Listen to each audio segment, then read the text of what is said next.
How are you doing, YouTube? It's your friendly gamer SmartEntity here. Today I'm going to do another beginner's guide video. This hopefully will be the first in a series of beginner's guides that I'll be doing, depending on how successful it is. So this is going to be about which warframe I or you should be choosing next. Now this is mainly targeted at those players that have about 5 to 10 hours of gameplay banked already, so have a slight idea. Now, if you see my initial beginner's guide video a couple months back that I uploaded, you would have selected Mag as your first warframe. I have Mag Prime here, but it's actually essentially the same as the regular Mag. Now, the main reason I was recommending Mag is because of her first ability, Pull, which is extremely powerful and user-friendly for your low-level enemies. Which is actually quite important for some players because for your rank 1 test, you are only allowed to use your primary weapon, and you can actually use your warframe ability, namely Pull. Now, if you are doing a rank 1 test, chances are you probably are using the MK1 Brayton. Even with a couple mods, that weapon is extremely weak. Don't get me wrong, it's not hard to pass the test, but with Pull, it is quite literally like eating a cake. Now, if you are a new player, you would have one warframe initially, and you would have one extra empty slot.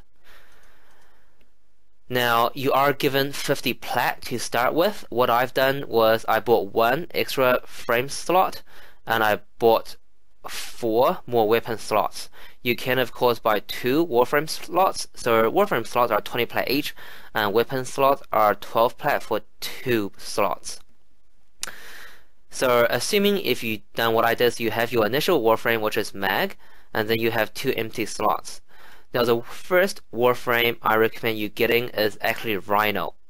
Now a lot of people, myself included, back in the days was looking at Warframe Wiki, looking at the charts, deciding which is the next best frame. One of the priorities that most people have is staying alive, because you only got 1 or 2 warframes, you got up to 4 revives, you don't have a lot of mods, you're quite low level, so it's quite easy for you to die. Once you add a revive, the game is pretty boring when you only have sort of 1 life per run.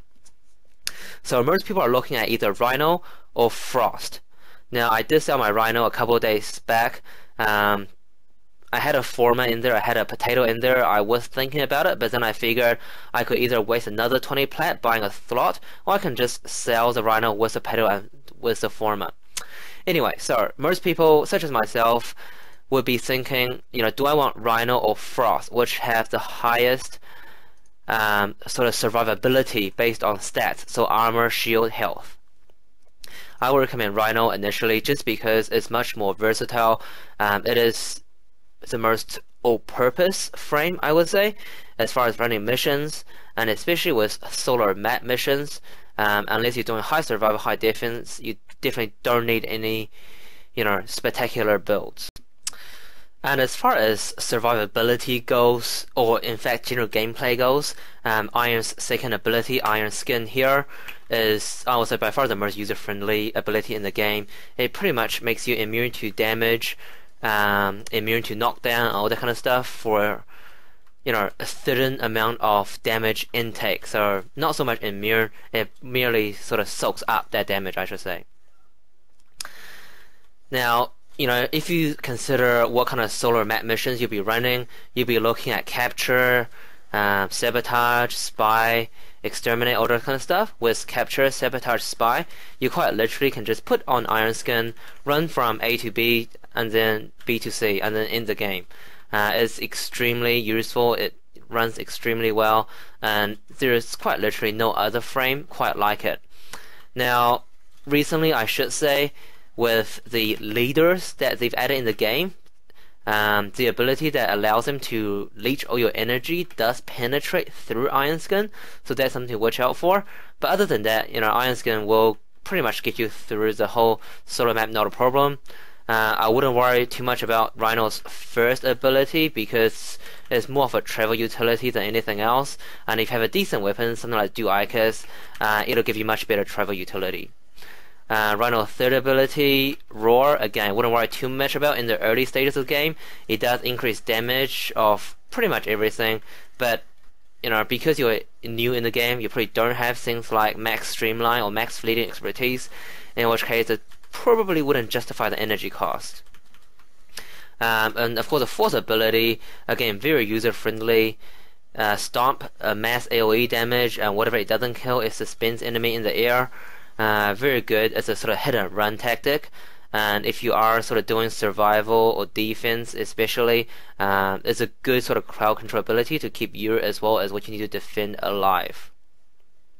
So yeah, get Rhino first. You get it from the Jackal and Venus, so very easy to get early on, and it should pretty much take you through most of the solar map no problem. For your third frame, I definitely recommend getting Frost. And the reason for that is basically one of your first priorities when you're in the game should be to try to clear the solar map. And Rhino will pretty much help you clear all the maps except for some of the harder Guinea and Corpus defenses. That's where Frost comes in. Frost's third ability, Snow Globe, quite literally casts a snow globe around whatever you want to protect. And basically it's immune for the first 4 seconds, and then it starts to take damage until it's taking enough damage for it to pretty much disappear. So it's extremely effective against ranged attacks such as gunfire. Against infested it's not as effective, but even then whatever is in the globe does get a slow down effect, so it's better than nothing. Frost's fourth ability, Avalanche, does actually extremely decent damage, especially with Intensify with Max. With a stretch, the range is actually very impressive as well. So, Frost for your third slot. Now, things actually have changed a lot since I started playing this game, because back in the days, you know, the only way to get plat is if you buy them, and the only way to get slots is to have plat. So, back in my days, this is the point where I would have sold my first frame to make room for other frames. Now, as a personal preference, I generally don't keep initial frames if there's a prime version. So as you can see, Mag, Rhino, Frost, I'm all using the prime version. For, you know, everyday gameplay purposes, there's very little difference. Rhino Prime's a bit faster than normal Rhino, but other than that, there's really not much difference between the primes. But having said that, you know, if you got a prime, there's no reason to keep the sort of non-primed version.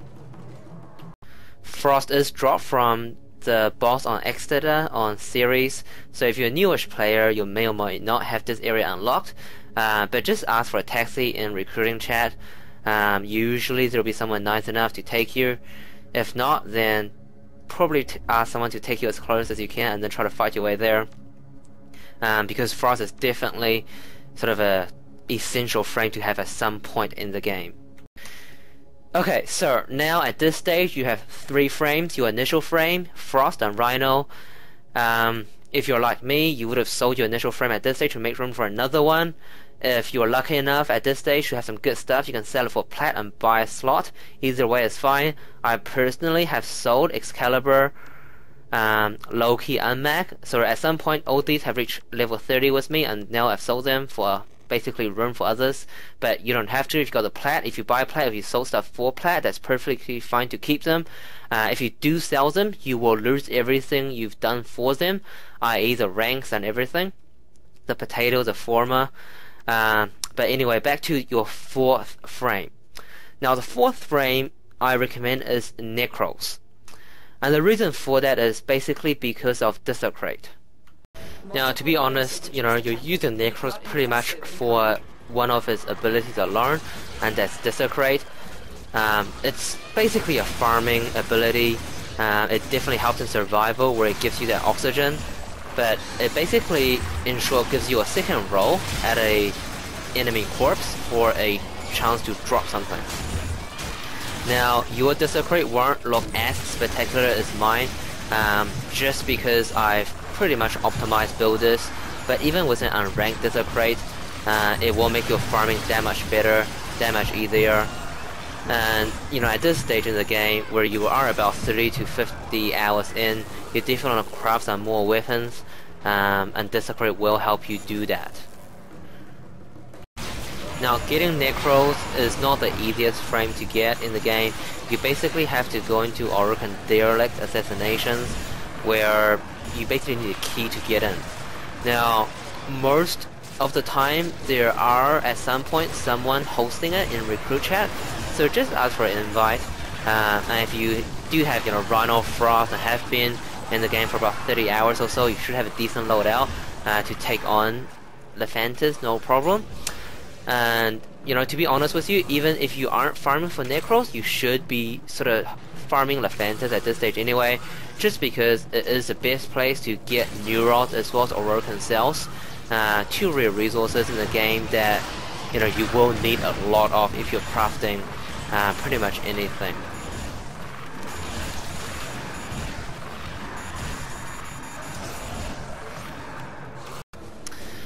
Now the frame after Nekros I would recommend is Nova. Now despite the recent Molecular Prime, which is Nova's ultimate ability, being nerfed actually quite a lot, Nova is, I would say, still probably one of the best damaging frames in the game. Now at this stage of the game I would assume again you should have at least about 30 hours of gameplay, in which case you should be able to farm for some mods, i.e. nightmare mods. If you just chuck in a Constitution here, and if you can find a Streamline mod, which is not a nightmare mod in the game, max Streamline, max Constitution still make Molecular Prime very useful.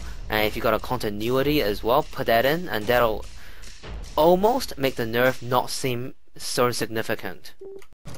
So the way it works is basically cast Molecular Prime, and it pretty much has a duration where it travels across the map. Whatever enemy is affected, there will be a speed change depending on power strength, and it'll make them more vulnerable to damage. Now I have overextended on here, that's why they're going faster. Usually if you have Intensify on there, that'll make them go slower. But I definitely recommend having Nova in there as the next frame. And at this stage, you should try to have some plat either from trade or from purchase, and you should start to buy Warframe slots, because Rhino, Frost, Nekros, Nova, they are all sort of go-to frames at certain points in the game, and you should definitely try to have all of them in your arsenal at least. Nova do have a few other abilities. Her second ability, Anti-Matter Drop, have extreme damage potential. For sort of solo map runs, they're not that significant, but for things like higher level survival, higher level defense, they definitely have some application. It basically suck up damage, either provided by you or enemies or allies into the bow. When it explodes, then damage is magnified and does huge damage across enemy in its radius. Nova's third ability, Wormhole. I absolutely love this ability. Sometimes I'm forced to take it out for basically mod slots, but I put it in whenever I can, and it has great traveling utility, and it's so fun to use. And it's actually also very fun to basically troll other frames with. So the way it works is basically, whatever goes through it goes to the other end. And if you are in like a high level survival at the end where you're at oxygen and you're trying to survive, there's nothing wrong with putting a wormhole in front of you and just crouching behind it. All the bullets will not reach you, so it does help you to last that last 30 seconds or so in the survival game.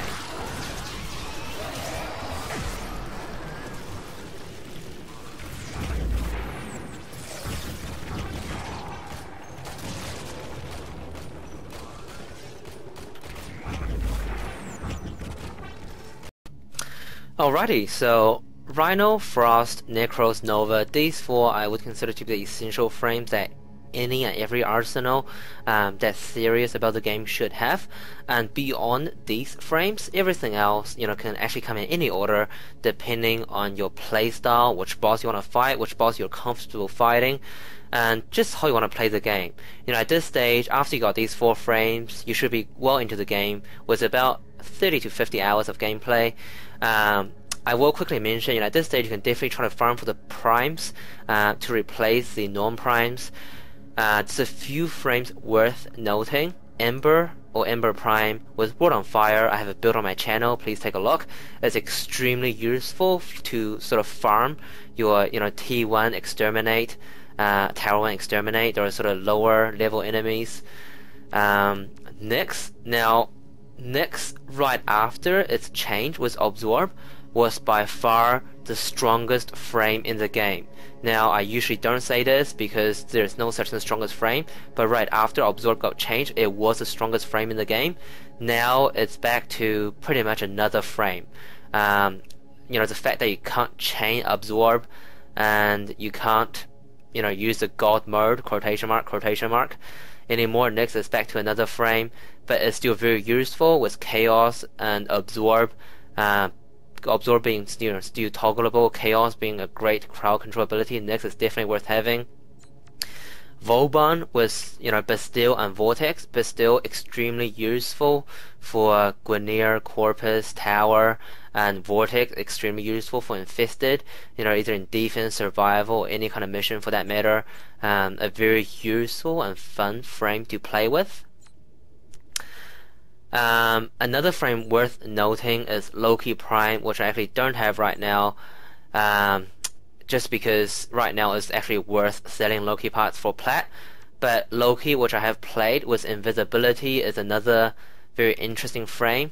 It's very useful for, again, doing those fast missions, A to B to C, so capture, spy, sabotage. Put on Invisibility, put on a duration build. You just run across the map, no one touches you. You don't bother them, get your objective, go to extract. Very useful. Radio Disarm, combined with Vauban's Vortex, extremely useful for long tower defense and long tower survivals. Trinity, another frame worth noting. Despite the recent Blessing nerf, now you can't really have God mode with Trinity anymore. But having said that, with the Energy Vampire buff, I will consider it to be definitely essential frame for anything that is, say, beyond 60-minute survival, 60-minute defense. Mag, back to your original sort of frame, or Mag Prime with Shield Polarized, extremely useful for high-level Corpus gameplay. Even with Tower, Shield Polarized does do decent damage against those Fusion Moas or Corrupted Fusion Moas. And with low level, Max, Pull, and Crush are definitely useful abilities as well. Now, beyond that, a lot of it really comes down to preference. I really do want to say any Warframe is bad, any Warframe is, horrible. It's just gameplay style, and as you can see, I have, including these ones that I've sold, I have leveled them all to level 30 at some point. And the only one I haven't touched is Excalibur Prime and Loki Prime. Loki Prime I will be playing with shortly. But between Ash, Banshee, Hydroid, Oberon, Siren, and Cypher, and Volt, none of them are really that great. Valkyrie is an interesting one. There's definitely some fun builds with Valkyrie. I won't go into detail now, but only thing I will say is, for your high level defense and survival, defense, Valkyrie will stay alive, the pod will die. High level survival, Valkyrie will stay alive, but you run out of oxygen if you're just running Valkyrie basically. Volt with speed definitely have some applications in team gameplay. Things like capture in your tower. Volt definitely has the potential to speed that up. Alright guys, that pretty much comes to the conclusion of this beginner's guide. If you got any questions, please leave in the comments below. I do tend to answer them as soon as possible. And other than that, please like, comment, and subscribe. And I do hope this will be a series of beginner's guides. So if you got anything like a concept, a type of gameplay, a perspective that you guys want me to cover, please again note them in the comments below. And if I do get enough requests, I will do a video about it. Alright guys, cheers. I'll see you guys next time.